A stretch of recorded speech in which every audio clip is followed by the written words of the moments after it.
Ce 18 juin, 4 individus accusés notamment d'affirmations mensongères et d'incitation à la vindicte populaire ont été présentés à la presse au commissariat central numéro 3 de Yaoundé. Le commissaire divisionnaire Francis Kangé Ekema a dénoncé une manipulation dangereuse qui attise les lynchages et plonge des innocents dans l'enfer de la justice populaire. On ne connaissait pas ça avant. Puis le 14 mai 2025, on a découvert qu'à Yaoundé, il y a un nouveau phénomène qui a commencé.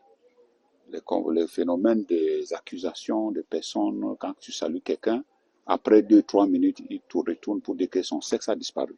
La population tombe sur l'accusé, on commence à le tabasser. Et là, on a eu, ce n'est pas un cas, 2, 3, 4, c'est partout. Même le commandant de groupement de la gendarmerie a eu la même situation. Donc, on a constaté.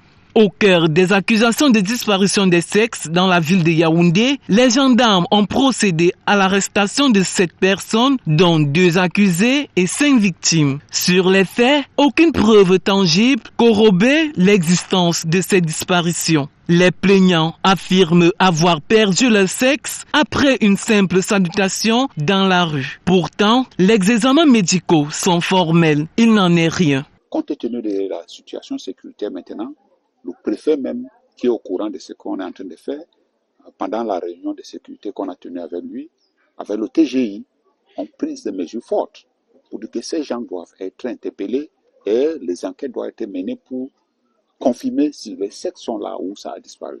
Les délits qui sont commis, on peut retenir les fausses accusations, coups et blessures pour les accusés, les déclarations mensongères.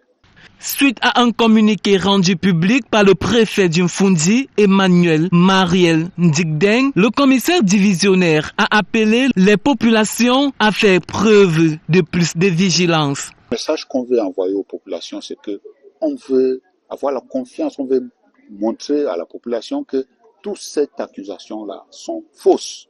Parce que après les tests médicaux qu'on fait, pour les gens, pour les victimes, on constate que les sexes sont là. Et là, on peut rassurer la population que c'est le mensonge.